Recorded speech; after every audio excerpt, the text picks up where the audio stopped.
자, 오늘 우리는 본문의 말씀을 통해서 신앙의 꽃이라고 부를 수 있는 기쁨에 관해서 함께 살펴보려고 합니다. 어떻게 하면 교회가, 성도가 기쁨의 삶을 살 수 있을까? 교회가 희열의 공동체라, 기쁨의 공동체라 부를 수 있을까? 오늘 우리는 본문 말씀에 나와 있는 70인 전도대의 보고, 그리고 그 보고를 들으실 때 우리 주님 하신 말씀을 통해서 우리가 누려야 할 기쁨에 대해서 함께 살펴보겠습니다. 자, 오늘 본문은 누가복음에만 나와 있는 특수한 기록입니다. 비슷한 듯 다른 이야기는 마태와 마가복음에도 나와 있는데, 그것은 12제자 혹은 12사도를 전도 현장에 파송하는 사건이었습니다. 12사도로 말하자면 교회 시대 2000년 교회의 역사를 쭉 돌아볼 때 목회자 그룹을 대표하는 인물들이라 할 수 있겠죠. 그런데 오늘 누가복음에 나와 있는 이 특별한 기록에는 동일한 명령이에요. 복음을 들고 가서 이 복음 전하라고 하는 사명을 70인 전도대에게 주셨어요.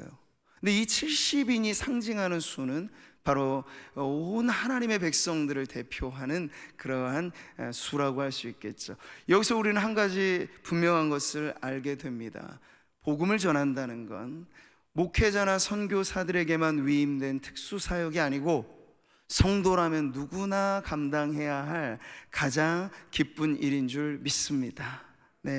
이것이 우리 모두에게 주어진 사명이기에 예수님께서는 12사도들에게만이 아니라 70인 전도대에게도 동일한 사명을 그들에게 맡겨주신 거예요. 여러분, 우리가 알듯이 예수님의 사역의 특이점은 주님은 대중연설가가 아니셨습니다. 요즘에 아이돌 그룹처럼 팬덤을 구성해서 박수갈채 받는 그러한 자리를 좋아하지 않으셨어요. 주님의 사역은 뚜렷하게 제자를 부르고 제자를 훈련시키는 사역이었습니다. 우리가 거기까지는 알고 있죠. 그런데 여러분, 제자 훈련의 목표는 훈련 그 자체가 아니에요. 훈련은 언제나 실전을 두고 감당하는 그것의 의미가 있는 거죠. 요즘에는 TV 프로에도 전략, 군사 훈련을 이렇게 게임식으로 하는 프로그램들이 있어요. 젊은이들, 우리 아이들은 전략 시뮬레이션이라고 하는 그런 게임들도 익숙하게 많이 하는데, 한번 비교해 보면 뚜렷하죠. 실전에 투입해서 지금 우크라이나 러시아 전쟁의 발발 상황은 가상 아닌 실상이잖아요. 거기에 지금 전투에 참여한 군인들과 전략 게임을 하면서 총질을 하는 그러한 게이머는 전혀 다른 세계를 경험하고 있는 겁니다. 근데 여러분, 주님이 우리를 훈련시키신 목표는 그저 게임하듯 신앙생활 해라, 가상인 듯 가상, 어떤 실상과는 전혀 다른 뭔가 붕 뜬 듯한 그런 신앙생활 해라, 그게 아니고 실제 삶의 현장에 우리를 투입시키고 실제 눈에 보이진 않지만 빗발치듯 쏟아지는 영적인 전쟁터, 포화가 가득한 그곳에서 복음으로 살아내라 라는 그러한 명령으로 우리를 훈련시켜 주셨습니다. 그래서 여러분, 제자 훈련의 끝은 머리로 아는 것이 끝 아니에요. 수료증 받고 끝 아니에요. 현장으로 가야 돼요. 그 현장이 바로 복음을 전함으로 그 복음의 능력을 경험하는 곳인 줄 믿으시기 바랍니다. 지금 예수님은 12사도 전도대로 파송하실 때뿐 아니라 70인의 전도대를 보내실 때 거의 비슷하게 전도의 지침을 그들에게 주셨습니다. 우리 주님의 전도 방식은 어렵지가 않아요. 요즘에는 무슨 방법들이 늘 유행처럼 바꿔가죠. 그런데 예수님의 전도 방식은 어떤 그러한 방법론을 고안해서 만들어내는 게 아닌 하나의 원리였습니다. 그게 뭘까요? 오직 주만 의지하고 아주 선명한 복음의 삶을 살고 복음을 전하되 어렵지 않게 단순하고 확실한 천국 복음을 전해라.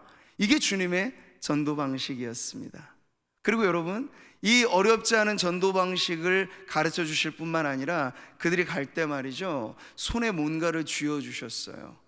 지팡이 하나만 가지고 돈도 많이 가지지 말고, 마치 그래서 주님의 전도 방식을 거지 전도 방식이라고도 후대에는 이렇게 말을 하기도 하는데, 아무것도 재정의 원칙도 없이 사실은 보내셨어요. 그런데 걱정할 필요가 없는 것이 예수님께서 그들에게 손에 쥐어진 무기가 어마어마한 것이었거든요. 12사도뿐만 아니라 70인 전도대에게 이런 무기를 쥐어주셨어요. 우리 19절의 말씀을 같이 보시죠. 내가 너희에게 뱀과 전갈을 밟으며 원수의 모든 능력을 제어할 권능을 주었으니 너희를 해칠 자가 결코 없으리라. 무엇을 주셨다고요? 권능을 주셨어요. 오직 성령이 너희에게 임하시면 너희가 권능을 받고, 할렐루야. 전도와 선교의 현장에 돈보다 귀한 게 이 능력이에요. 방법보다 귀한 게 이 능력이에요. 조직보다 귀한 게 이 능력이에요. 이 능력을 아는 1인은 이 능력이 없는 1000만보다도 확실하게 하나님 나라의 친권대사의 사명을 감당할 수 있습니다. 그러니까 예수님께서 돈 걱정하지 말아라. 하나님 나라는 돈으로 세워지는 나라가 아니기 때문에 그것 걱정하지 말고 이 능력 받아라 말씀을 하신 거예요. 그래서 그들에게 이 능력을 주시면서 이 사역 감당하게 하시니 결과가 너무나 자명하잖아요. 그래서 오늘 우리가 읽은 본문의 시점은 주님의 전도 명령과 지침 그 사이에 그들이 어떻게 활약했는지의 내용은 스킵됩니다. 그것은 나와 있지 않아요. 그러나 돌아온 그들의 발걸음에 묻어있는 무언가, 그리고 그들이 예수님께 고백했던 이 보고가 확실하게 이 전도 현장이 어떻다라고 하는 걸 알려주죠. 17절의 말씀이에요. 같이 보시죠. 70인이 기뻐하며 돌아와 이르되 주여, 주의 이름이면 귀신들도 우리에게 항복하더이다. 아멘. 네, 지금 전도 현장에 파송돼 복음을 전했던 70인이 가져온 보고는 승전보입니다. 그들은 너무나 뚜렷하게 복음이 역사하는 능력을 경험한 거예요. 체험한 거예요. 그러니 돌아올 때, 지금 돌아오는 그 예수님 만나는 그 만남에서만 방긋 웃는 게 아니고 그들은 돌아오는 내내 너무나 흐뭇한 즐거움을 가지고 온 거예요. 와, 진짜구나. 주님 말씀하신 것이 그냥 하신 말씀이 아니고 정말 우리가 이 영적인 싸움에서 승리를 하네? 내 이름 가지고는 아무것도 일어나지 않는 이 세상, 예수의 이름을 전하였더니 역사가 일어나는구나. 그걸 지금 경험하면서 기쁨에 겨워 이들이 돌아오고 있는 거예요. 이들은 무엇을 경험했습니까? 하나님의 나라는 말뿐인 나라가 아니라는 거예요. 성경의 말씀에 하나님의 나라는 말에 있지 않고 오직 능력에 있음이라. 아멘. 그 나라를 경험한 거죠. 그러니 어찌 기뻐 아니할 수 있겠습니까? 우리의 신앙이 그냥 말뿐이 아니구나. 역사하는 힘이구나. 사람을 바꿔내는 능력이구나. 그걸 경험하니 기쁨에 겨워 이들이 돌아오게 된 거예요. 예수님께서 이 보고를 들으시면서 그들의 기쁨을 이해하시듯 인정하시며 그래 나도 안다. 나도 너희의 현장에 내 영이 너희와 함께 있었어 하며 주님이 하시는 말씀. 예수께서 이르시되 사탄이 하늘로부터 번개같이 떨어지는 것을 내가 보았노라. 이 말씀의 뜻은 뭐죠? 사탄의 추락을 말하는 거야. 복음이 전해질 때 주님은 보셨던 거예요. 세상은 못 보는, 영적으로 희미한 사람들은 보지 못하지만 우리 주님은 보시는 선명한 역사, 복음의 현장에 마귀가 패하는 바로 이 놀라운 승리를 예수님께서도 보았다고 말씀을 하시는 거죠. 저는 오늘 이 말씀을 보면서 70인의 전도대가 기뻐한 이 기쁨의 이유가 오늘 우리 구민 상모교회 성도들 안에도 넘쳐나기를 바랍니다. 전도의 현장이 우리도 이와 같아서 말뿐인 복음은 능력이 없어요. 그러나 실제 복음은 그런 것이 아니에요. 역사하는 힘이 있습니다. 우리가 진정 믿음을 가지고 사람을 살려내는 힘은 내 언변에 있지 않고 내 기술에 있지 않고 우리의 방법에 있지 않고 돈과 명예와 권력이 아니고 오직 예수의 복음이 사람을 살려내는구나 여러분 하는 그 확신을 경험할 때 우리 안에도 이 기쁨이 충만할 줄 믿습니다. 복음은 말 그대로 좋은 소식이에요. 굿 뉴스이죠. 근데 이 좋은 소식 전함이 얼굴 찡그릴 일 무엇입니까? 좋은 소식을 전하는 건 좋은 마음으로 전하는 것이고, 기쁜 소식을 전하는 건 기쁜 마음으로 전하는 건데, 누가 이 일을 감당하겠는가? 네, 복음이 진짜라는 걸 확신하는 성도들은 이 일을 감당할 수 있어요. 여러분 안에 오늘 예배하실 때 이 확신이 불꽃처럼 타오르게 되기를 축복합니다. 자, 오늘 이 말씀은 우리가 잘 아는 하나의 고어를 떠오르게 합니다. 공자가 논어에서 쓴 말 아마 들어보셨을 거예요. 아는 사람은 좋아하는 사람만 못하고, 좋아하는 사람은 즐기는 사람만 못하다. 여러분, 복음을 머리로만 알고 있으면 복잡할 뿐이에요. 그러니까 많이 배우고 훈련은 많이 하는데 이게 행동의 삶의 현장에서 투입이 안 되면 가분수 있죠? 머리만 이렇게 커지는 거예요. 그런 성도들이 많은 교회는 안 움직여요. 비대해질 뿐입니다. 여러분, 그러나 공룡이 무섭죠? 근데 공룡은 한번 넘어지면 그 거대한 몸집을 스스로 지탱할 수 없어서 더 빨리 멸망할 뿐입니다. 민첩해져야 돼요. 민첩해지려면 복음을 머리에 창고에만 담아두면 안 되고, 이걸 좋아해야 돼요. 좋아하는 건 마음의 문제입니다. 아, 복음은 좋은 것이지, 복음을 전함도 좋은 것이지, 나는 이 좋은 일에 부름을 받았으니 내 삶이 참 좋은 것이지. 네, 여러분, 그렇게 복음을 좋아하는 성도들 되시기를 바라요. 네, 좋아하는 사람보다 더 뛰어난 사람이 있다 그러죠? 즐기는 사람. 네, 복음을 좋아하는 호감 정도가 아니라 복음을 전하는 현장에서 이게 진짜 역사하는 힘이 있구나라는 걸 체험하고, 그 체험적인 신앙을 가지고 복음 전함이 즐거움의 여러분의 삶의 방식이 되시기를 주님의 이름으로 축복합니다. 자, 오늘 본문의 시작에 이 70인의 전도대 기쁨에 찬 보고를 들으신 예수님께서 이제 이어가는 말씀은 그들을 보다 깊은 기쁨의 세계로 부르는 하나의 부르심입니다. 20절 말씀이 그래서 중요해요. 같이 한번 읽겠습니다. 귀신들이 너희에게 항복하는 것으로 기뻐하지 말고 너희 이름이 하늘에 기록된 것으로 기뻐하라. 할렐루야. 어디에 기록된 것으로요? 우리의 이름이 하늘에 기록된 것으로. 그러니까 이 차이가 있어요. 뭐죠? 70인의 전도대의 기쁨도 좋은 것이죠. 근데 주님은 더 좋은 것, 말하자면 아주 위대한 기쁨, 어메이징한 기쁨의 세계를 말씀하시는데 차이가 있어요. 70인의 전도대가 누렸던 기쁨은 복음이 일으킨 결과에 대한 기쁨이에요. 결과에 대한 기쁨이에요. 오늘 우리가 경험하듯이. 네. 그런데 예수님께서는 그보다 더 깊은 차원의 기쁨을 말씀하셨는데, 그건 복음 그 자체 안에 담겨져 있는 우리가 진정 기뻐해야 할 이유, 원인에 해당되어지는 기쁨을 주님은 말씀하셨습니다. 여러분, 결과적인 기쁨도 좋은 것이죠. 복음을 전해서 교회가 성장한다, 이게 나쁜 일이겠습니까? 좋은 일이죠. 그런데 우리가 알아야 될 한 가지 사실이 있어요. 그게 뭘까요? 복음을 전하는 현장에 매번 똑같은 결과가 일어나지는 않는다는 거예요. 이걸 어디서 알 수 있냐면 예수님의 씨 뿌리는 비유에서 알 수 있죠. 천국을 비유하시되 그것은 생명의 씨를 뿌리는 것과 같다고 말씀하셨는데, 희한한 건요, 씨는 똑같아요. 그런데 결과가 달라지는 이유가, 어떤 씨는 길가밭에, 어떤 씨는 돌밭에, 어떤 씨는 가시밭에, 어떤 씨는 좋은 밭에. 씨는 똑같은데 그 밭의 상태가 다름에 따라서 길가밭에 뿌려진 씨는 뿌려지는 즉시로 새가 날아와 낚아채 버려서 뿌리조차 내리지 못한다 하시고, 돌밭에 뿌려진 씨 역시도 힘을 못 얻어 싹을 틔우지 못해요. 가시덤불에 뿌려진 씨앗은 어느 정도 자라는 것 같은데 가시의 기운이 너무 세가지고 자라나 열매를 못 맺죠. 오직 잘 준비된 옥토밭에만 그 씨가 열매를 맺는데, 놀랍게도 30배, 60배, 100배 엄청난 열매를 맺는다. 주님은 천국이 이와 같다고 말씀하셨어요. 핵심은 아주 간단합니다.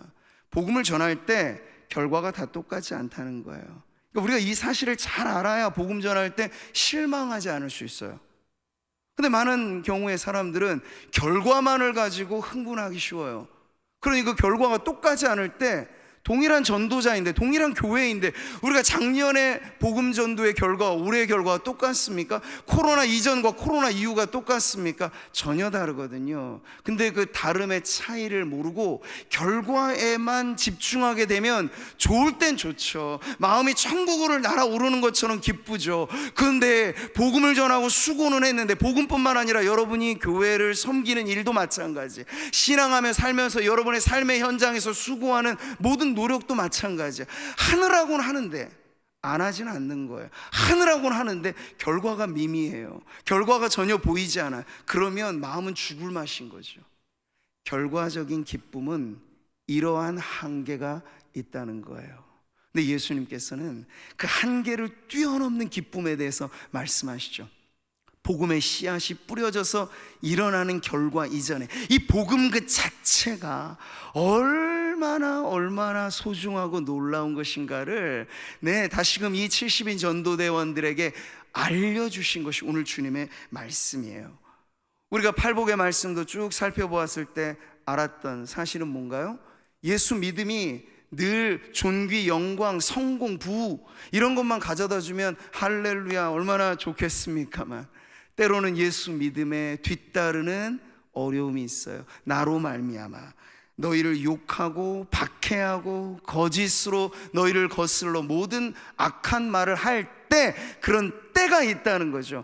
여러분의 삶도 쭉 펼쳐보세요. 그래서 제가 상반기를 돌아보라는 숙제를 드렸는데, 좋은 일만 있지 않았을까요? 오름과 내림이 있습니다. 급경사도도 있었고 급추락하는 때도 있었고, 와, 요 구간은 정말 뜻밖의 주님이 엄청난 일을 내게 주셨네 하는 구간도 있고, 어떤 구간은 나는 이때 하느라고 열심히 하고 기도도 했는데 왜 이렇게 내 삶에 열매가 잘 맺혀지지 않았지? 돌아보면 알게 돼요. 결과는 다 다르고 차이가 있어요. 자, 그런데 우리 안에 공통적으로 생각해야 할 결과 이전의 그 원인, 우리가 지금 이 자리에 있는 것, 예배할 수 있는 것, 복음을 전할 수 있는 것, 그게 당연한 것 아니고 주님의 은혜라고 하는 사실을 우리 모두가 공통적으로 주님 앞에 고백하고 있지 않습니까? 이것이 바로 우리가 진정 더 기뻐해야 할 이유라고 말씀을 하시는 거예요. 여러분, 양적인 결과로만 절대 규명할 수 없는 것이 하나님 나라 그 백성의 삶입니다.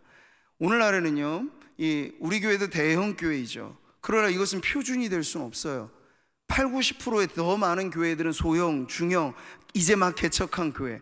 근데 어떻게 여러분 동일선상에서 비교할 수 있겠어요?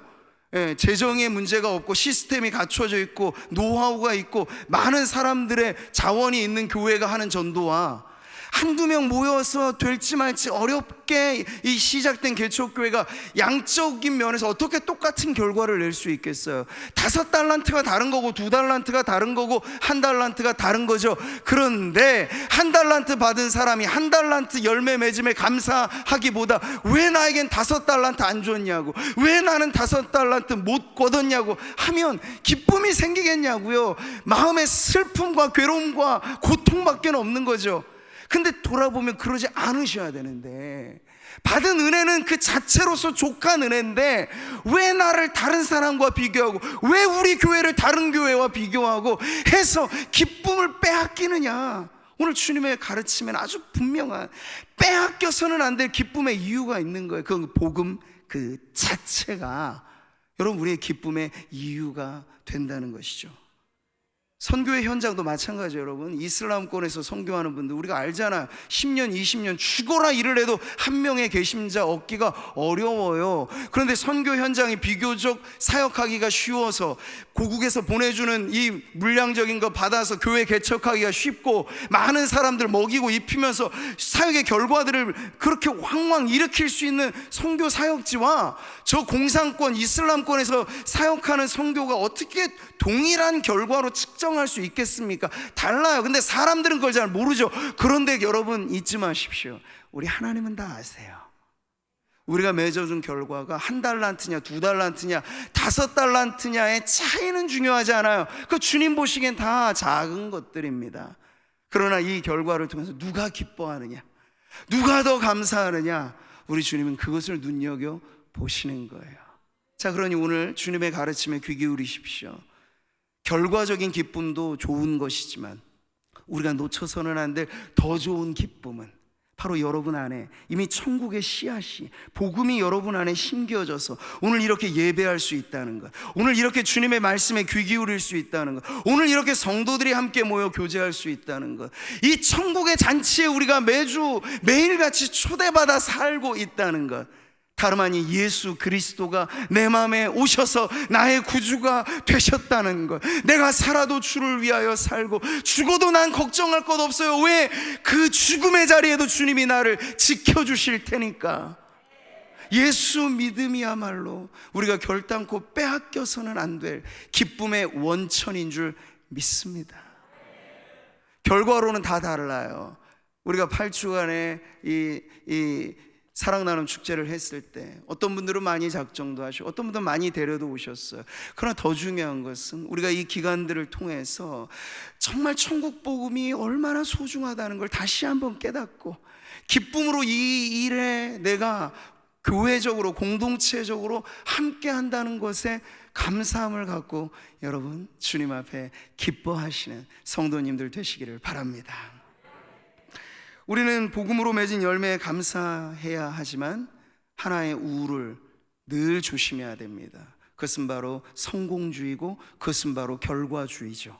근데 결과가 때로는 내 기대보다 못 미칠 때, 세상이 말하는 성공이 아니라 세상은 실패로 간주하는 그러한 일이 혹 우리에게 임할 때조차도 내가 복음 안에 머물며 예수 안에 살면서 주님의 마음, 내 마음, 주님의 마음, 이심전심한 그 영적인 교제를 나누게 된다면 언제나 우리는 기뻐할 이유가 있는 하나님의 백성인 줄 믿으시기 바랍니다. 그래서 예수님께서는 이 말씀 이후에 가르치실 뿐만 아니라 주님 스스로가 기뻐하셨어요. 21절에 그때 예수께서 성령으로 기뻐하시며, 할렐루야, 바로 이 기쁨이죠. 기쁨은 지식이 아니고 기쁨은 전인이 누리는 축복입니다. 성도들이 예수님의 이 기쁨에 동참할 수 있어요. 우리가 예수님을 믿을 때 성령님은 우리 안에 역사하시는데, 성령의 충만함의 증거는 뭘까요? 오직 희락과 기쁨. 네, 성령께서 성도들 안에는 실패한 듯 보여도 결코 그것으로 빼앗길 수 없는 기쁨의 선물을 가득히 가져다 주십니다. 오늘 예수님께서 바로 그 기쁨으로 충만하신 것처럼 우리 성도들 모두가 지나온 날 돌아볼 때 눈에 보이는 결과에만 집착하지 마시고 예수 믿음이 내게 얼마나 큰 축복인가를 깨달아 예수님처럼 우리도 성령으로 기뻐하는 성도들이 되기를 바랍니다.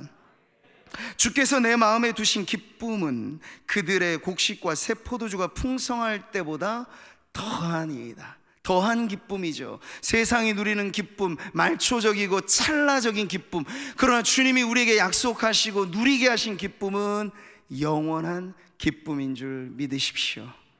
예수는 어제나 오늘이나 영원토록 동일한 분이시니 그 예수님을 모시고 살아가는 성도들은 그 무엇에도 빼앗길 수 없는 이 기쁨을 누릴 수 있습니다. 그것이 여러분에게 주어진 권리고 여러분이 누려야 될 특권이니 이걸 절대로 빼앗기지 않고 기쁨에 겨워 살아가는 성도들 되시기를 축복합니다. 오늘 성령으로 기뻐하며 예수님께서 성부 하나님 앞에 고백하시는 이 고백 21절입니다.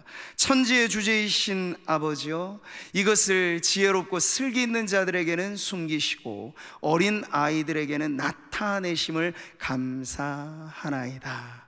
세상에 똑똑하다 자랑하는 많은 사람들, 철학과 과학과 모든 것에 도취되어 살아가는 사람들, 그런데 하나님 보시기엔 그들이 다 헛똑똑이인 거예요. 왜죠? 진리 되신 하나님을 몰라요. 살아계신 하나님을 부정해요.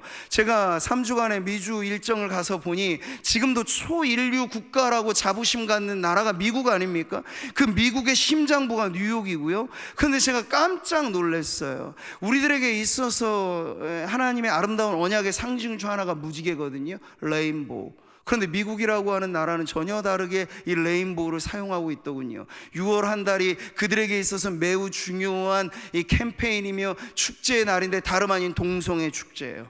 가는 곳곳마다, 필라델피아에 가보니 필라델피아 도시 이름은 형제사랑, 성경적인 이름으로 지어진 도시인데 그 형제사랑이 왜곡돼서 남자들끼리 여자들끼리 동성 간의 성관계를 허용하는 가장 앞서가는 도시가 되어버렸어요. 집집마다 무지개 깃발이 펄럭이는 걸 봅니다. 저 뉴욕 맨하탄 그 안에 오색 찬란한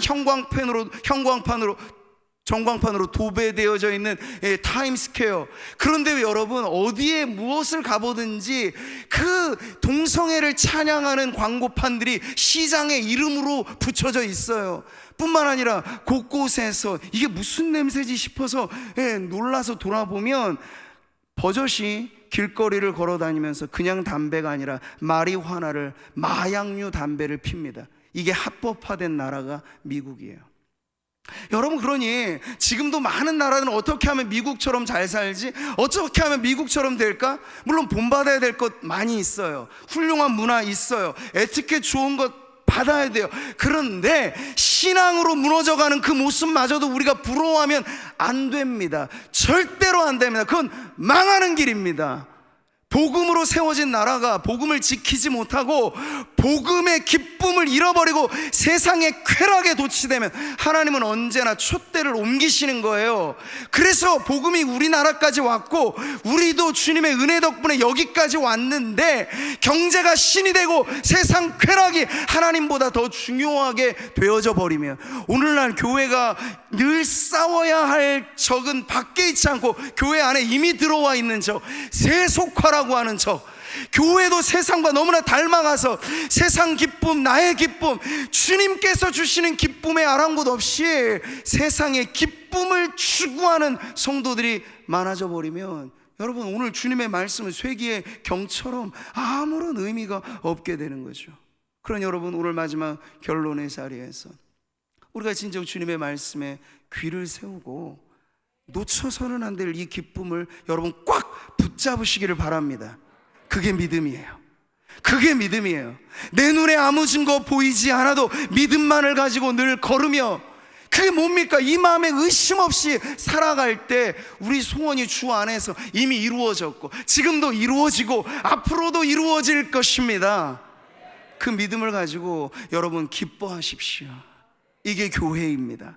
세상이 다 우울한 모드에 빠져 있을 때, 여전히 코로블루라고 말하는 이 우울한 세상에 함몰되어 갈 때 교회는 기뻐할 이유가 있는 공동체예요. 왜요? 예수님은 어디 가시지 않으셨어요. 코로나 시대 어디 주님이 저 멀리 안드로메다에 피신해 계신 것이 아니고 우리와 함께 고통 중에 함께 하시는 주님이 우리를 지켜주시기 때문에 그 주님이 계신 곳에 넘쳐나는 즐거움과 기쁨도 바로 예수 믿는 저와 여러분, 우리 교회에 누리게 되는 축복인 줄 믿습니다.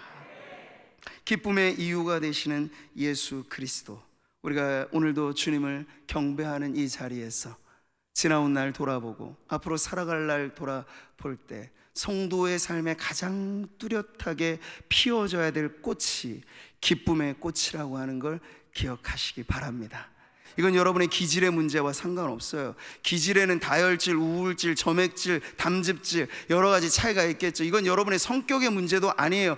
내성적이고 외향적이다, 그런 차이가 아니고 이 기쁨은 저항할 수 없는 기쁨입니다. 이 기쁨은 숨길 수 없는 기쁨입니다. 너희가 예수를 믿고 지금도 말할 수 없는 영광스러운 즐거움으로 기뻐하는 것, 이게 초대교회의 가장 영광스러운 모습이었던 것처럼 오늘 우리 구미 상무교회가 이 시대의 어떠함에 관계없이, 때로는 세상이 우리를 몰라주고 세상으로부터 우리가 때로는 불이익을 받는 어려움이 있을지라도, 세상 사람들은 성도를 바라보며 당신 실패한 인생이지 낙인을 찍는 그러한 참담한 일이 오겨 우리 가운데 있을지라도, 그때도 내가 주 안에, 주님이 내 안에, 변함없는 영속적인 천국의 복음이 내 안에 있다면 기뻐하고 즐거워하십시오.